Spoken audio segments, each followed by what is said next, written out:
Hey everyone, in today's video, I wanted to talk to you about how to keep your art fresh. This is something I've definitely addressed before in the past. I think I have another video on this same topic, but I thought of a couple of more points that I would like to bring up to you if you are not feeling inspired in what you're creating and you would like to get over any kind of artist block you may be having, or if you're just not very passionate about the work that you've been creating recently.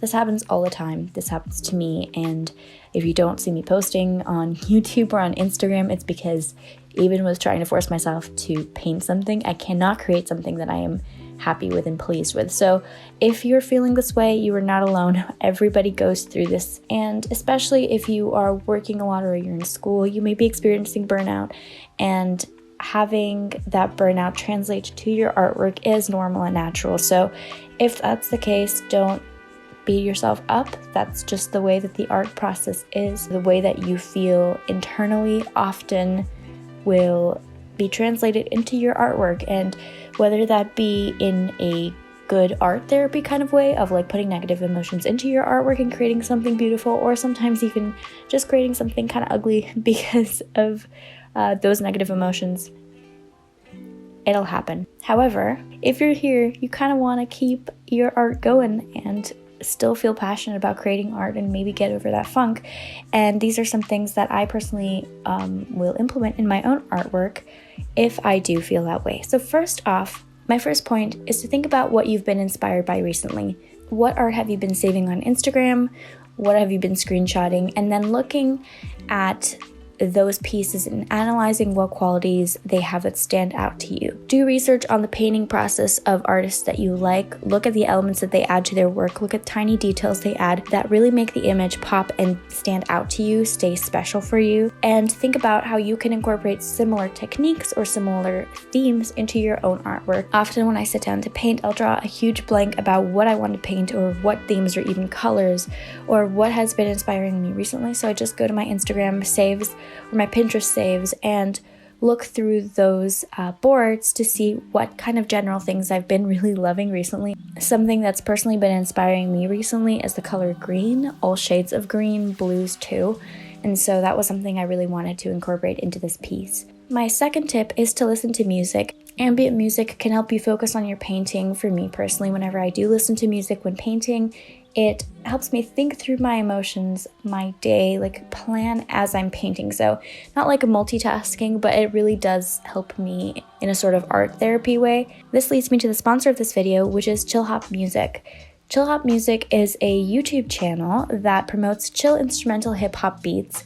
This specific painting is actually inspired by their new album, We Must Believe in Spring, by Psalm Trees.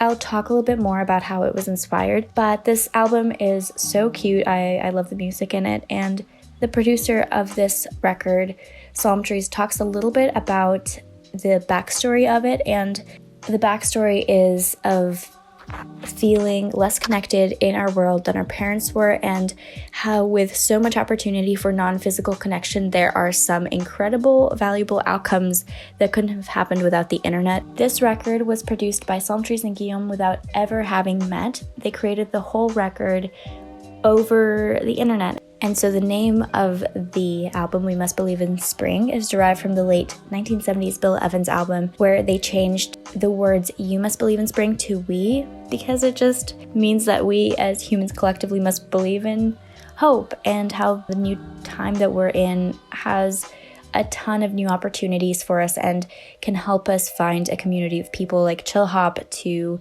feel included and part of something bigger than us, and to be able to relate to others with the same interests. It's very cute. I love the album. I love the message behind it. And so if you're interested in checking it out, all the music in this video is from this album. You can check it out on Chillhop's YouTube channel. Everything will be linked down in the description. You can also stream and save this album on Apple Music, on SoundCloud, Spotify, any of the digital album stores or libraries, and just save it to your collection. Lastly, this might be beneficial to you, but check out the Content Creators Program. You can sign up for free, something that I started doing before I started working with Chillhop. They have a creators program that is free to use. You sign up and you can use all of their music for free in your videos. So if you're interested in that, I highly recommend getting some great quality music for your videos that is free to use. Finding free music for your videos or for your content is insanely difficult to do. So the content creators program is insane. Everything will be linked down in the description. Thank you to Chillhop for sponsoring this video. And my third tip is another way that you can keep your art fresh and how I was inspired for this piece, which is to use new limited color palettes. So I used the cover of We Must Believe in Spring for this color palette for the painting because I've never used a color palette like this.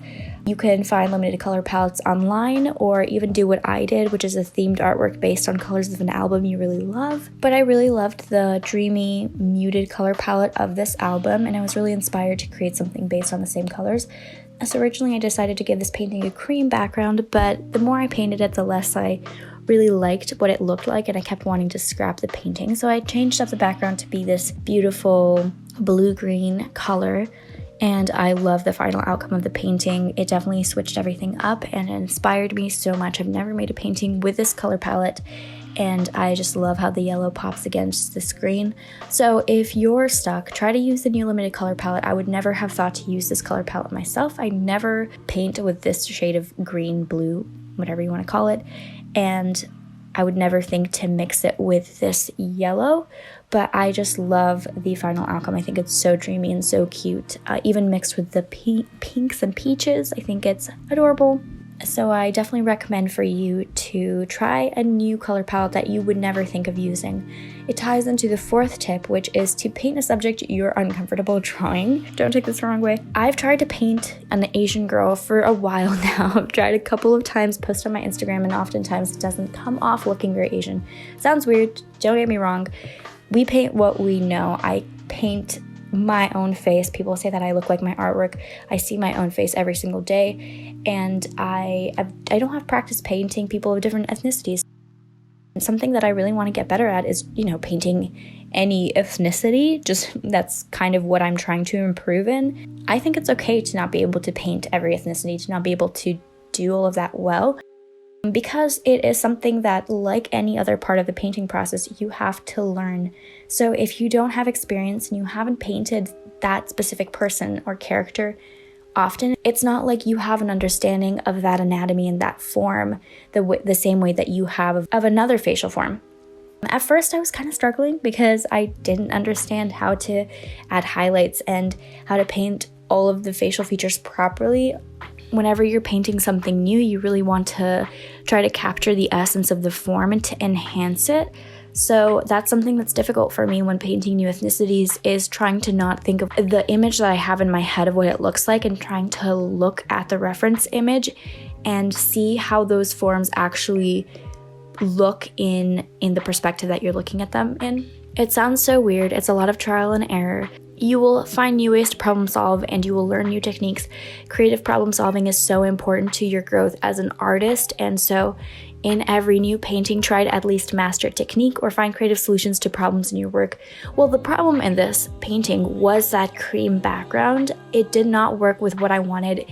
With her very pale skin, it washed the painting out, and it also looked unfinished. I talked in one of my recent paintings about how you shouldn't have just a white background unless it makes sense. And it didn't make sense for this painting. It did not look good in my opinion. It didn't enhance any of the features, and so making that background darker to me just brought her face out, made it pop and come forward. I love the way that this piece turned out, and I'm really glad that I stuck with it through those little trials and the little things that I wasn't very confident in my skills with. But if that's any encouragement to you, I don't think you'll get to a skill level, at least for decades, of where you can be confident painting anything, where you won't run into roadblocks or you won't have to find creative solutions to your problems. So I definitely recommend trying to draw something that you're not very used to and something that you could improve drastically in. Even the fact that I was painting something that I'm not good at, and then being able to sit down, analyze my reference, analyze the features that I needed to paint, the structure, the anatomy, the colors, and then make a painting based on that. I definitely saw a lot more growth in this painting from the beginning when I started to the end than I would painting something I was very comfortable with, because I've already done all that problem solving and I would be doing minor tweaks for that painting. Seeing that huge growth with painting something you're not comfortable with and then sitting down and dedicating yourself to learning the form. In the end, you're gonna have a lot faster growth in that one piece than in painting something that you're very comfortable with. My last tip is to paint something that you aren't drawn to. So for example, in this painting, I gave her a mullet, and I also gave her one of those poofy headbands. I don't particularly know how I feel about either of these trends currently. I think the mullet is cute. I think a lot of people pull it off. I don't know how I feel about the poofy headband. It's kind of cute, but it reminds me of these headbands that I used to wear as a kid that were like the velvet, super huge. So it's like kind of cute, kind of weird to me, like childish, but I was like, you know what, I'm gonna give it a try. I'm trying out new things, so I matched the yellow headband with the little lemon earrings, and the yellow against this like dark teal color matches so well. It's so calming to look at. I am so proud of this piece, and maybe to you it doesn't seem like a crazy piece or anything like spectacular that I've created, but just to me, the little victory of being able to get through that really ugly stage of my artwork, especially with that cream background where I was not feeling it at all, and being able to produce this painting and to create something that really got me out of some of my artist block, that's crazy to me. So I really enjoyed working on this new subject matter. So if you're stuck, try drawing something that's a little weird, unusual, or new for you. You might see that you really do enjoy it, or at least you'll learn new forms. And sitting there painting it will mean that you have to sit there and study it and think about it and analyze. A lot of good thought processes come out of this. So if that was helpful for you, please give me a thumbs up, subscribe, go to Chillhop, listen to the album, paint yourself something new and fresh. I really do hope that this was helpful for you. Thank you so much for all of your feedback on my latest videos and for all of your comments. I really do appreciate your support and for being there, for watching my videos, for interacting with me and letting me know your thoughts on my work and what you would like to see more from me. I'm very grateful for all of your feedback and for you being here and supporting me. It really does mean a lot to me. But if you like this painting, it's going to be up on my Instagram.